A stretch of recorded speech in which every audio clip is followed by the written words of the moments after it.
तो कैसे कह सकती है कि मैं दुआ का बाप बनने के लायक नहीं हूँ? मन्नत विक्रांत की बहसबाजी। लगता क्या आपको कि आप गलती पे गलती करते जाएंगे और कोई कुछ नहीं कहेगा?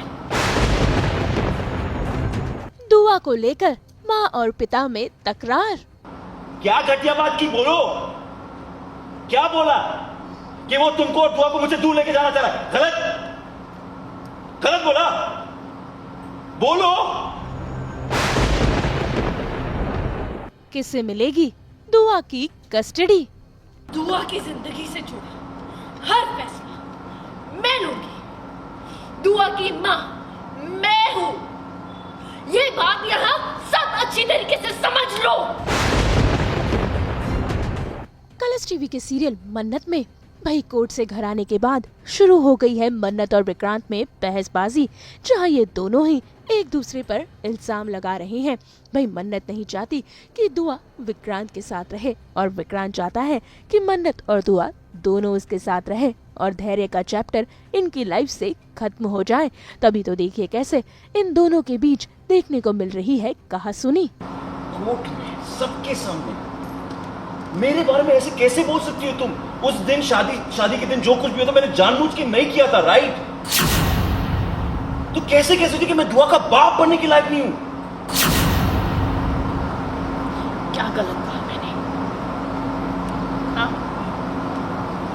आप मुझसे मेरी बेटी छीनने की कोशिश करेंगे, इतनी घटिया हरकत करेंगे और मैं कुछ नहीं कहूंगी?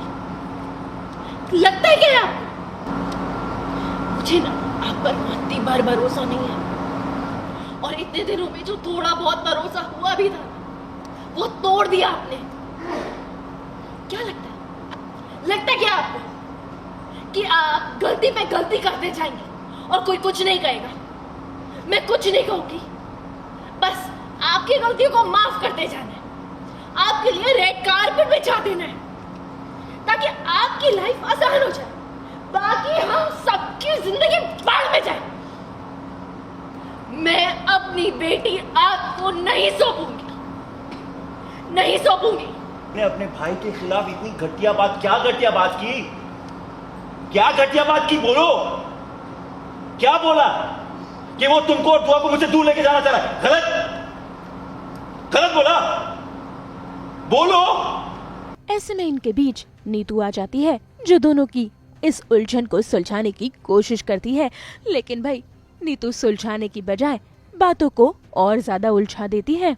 उसे झूठ बोलकर गुमराह किया गया था ना, ये बात अच्छी तरह जानती है, लेकिन इसका ये मतलब नहीं है ना कि एक तो दूसरे से। माँ!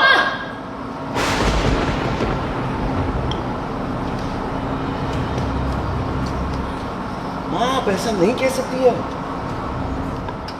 हालात चाहे जो भी हो, मैं मिस मन्नत और धैर्य के रिश्ते के बारे में एक गलत शब्द नहीं सुनूंगा। माँ, अरे मैं कुछ गलत नहीं कह रही थी मन्नत और धैर्य के रिश्ते के बारे में। तो उससे ज्यादा अच्छी तरह मैं जानती हूँ इन दोनों का रिश्ता। 7 साल तक मैंने देखा है ना, जानती हूँ मैं कि धैर्य ने मैनू, तेरे डैडी जी को, मन्नत को, दुआ को किस तरह संभाल के रखा है। दुआ को एक बाप की तरह प्यार दिया है उसने, सब कुछ जानती हूँ मैं। ये नहीं कह रही थी कि धैर्य और दुआ का रिश्ता नहीं रह सकता। अरे होगा, रिश्ता है और हमेशा रहेगा। इसे जो करना है दुआ के लिए करे, लेकिन दुआ के ताऊजी, हमारे ताऊजी कहते हैं ना अंकल को, तो दुआ के ताऊजी की हैसियत से, तेरे बड़े भाई की हैसियत से, दुआ के बाप की हैसियत से नहीं।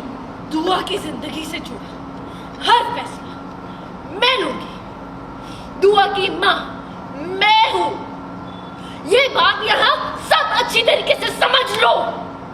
कोर्ट से एक्चुअली हम लोग लौट रहे हैं, जहाँ पर विक्रांत और मन्नत दोनों अपना अपना केस खुद लड़ लेते हैं।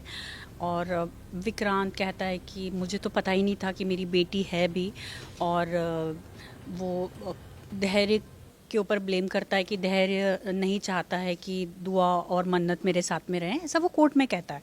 उस पर जब हम घर लौटते हैं तो धैर्य वेट कर रहा है हम लोगों का, और विक्रांत मन्नत पर भड़कता है कि तुमने तो मतलब मेरी पूरी धज्जियां उड़ा दी। तुम अच्छी तरह जानती थी कि और मुझे नीतू को भी कॉन्फिडेंस था कि कभी भी वो कोर्ट में या किसी के भी सामने विक्रांत की गलतियां नहीं दोहराएगी, क्योंकि वो प्यार करती है उससे। लेकिन वो तो कोर्ट में उसकी धज्जियां उड़ाती है और उसी बात पर विक्रांत कहता है कि तुमने तो सब पता होते हुए भी ये कह दिया कि मैं शादी नहीं करना चाहता था और ऐसा है वैसा है, और उस बेसिस पर तुमने ये कह दिया कि दुआ को मैं नहीं संभाल सकता, जबकि ऐसा है ही नहीं। धैर्य की वजह से ये सब हो रहा है, क्योंकि वो नहीं चाहता है कि तुम दोनों मेरे साथ में रहो। तो वो और गुस्सा कर जाती है कि मतलब कैसे तुम अपने भाई के बारे में बात कर सकते हो ऐसे, जिसने सब हमें हमेशा संभाला, तुम्हारे माँ बाप को संभाला, और मतलब तुम्हारी इस बात पर तो मुझे इतना गुस्सा है कि मैं कभी भी अपनी बेटी तुम्हें नहीं सौंप सकती हूँ। तो वो गुस्से में जाने लगती है। तो मैं कहती हूँ कि मतलब कैसी बात कर रही है, तू भी जानती है कि वो शादी नहीं तोड़ना चाहता था, पर मैं कुछ एक अलग बात बोलना चाहती हूँ कि धैर्य से तुम्हारा रिश्ता, और उस पर दोनों विक्रांत और मन्नत दोनों मुझ पर भड़क जाते हैं। उन्हें लगता है कि मैं धैर्य और मन्नत के रिश्ते के बारे में कुछ गलत बोलने जा रही हूँ। तो मैं क्लैरिफाई करती हूँ कि मैं तो जानती हूँ, मैंने देखा है इनके बीच में कुछ है ही नहीं दोनों के। उल्टा धैर्य ने बच्ची की तरह पाला है, हमें संभाला है, मैं सब कुछ जानती हूँ। पर धैर्य को वो क्योंकि कभी बाप था ही नहीं, उसने बाप की तरह संभाला है, तो अभी वो अंकल की तरह संभाले, इसके लिए तो मैं रोक ही नहीं रही हूँ। और इस तरह की बातचीत होती है, उसमें खूब गहमा गहमी हो जाती है, दोनों चले जाते हैं मन्नत और विक्रांत।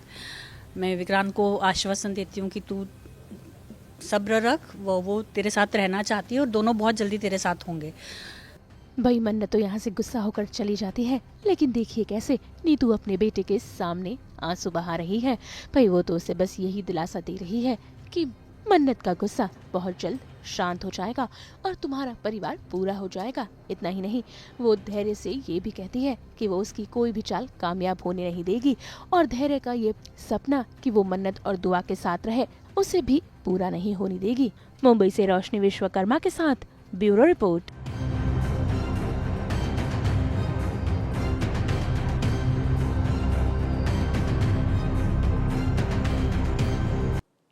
हम तो इन लिपस्टिक्स की तरह बिखेरते ही हैं आपकी ज़िंदगी में 24/7 एंटरटेनमेंट के रंग। तो अगर आपको ये वीडियो पसंद आया है, आप इसे लाइक करें, कमेंट देके अपनी राय ज़रूर दें। ऐसे ही एक्सक्लूसिव कंटेंट के लिए हमारे चैनल को सब्सक्राइब ज़रूर करें। अगर आप यही वीडियो फेसबुक पर देख रहे हैं तो हमारे फेसबुक पेज को भी लाइक करें और व्हाट्सएप पर जाकर हमारे चैनल को भी फॉलो कीजिए, ताकि आप ना मिस करें एंटरटेनमेंट का कोई भी अपडेट।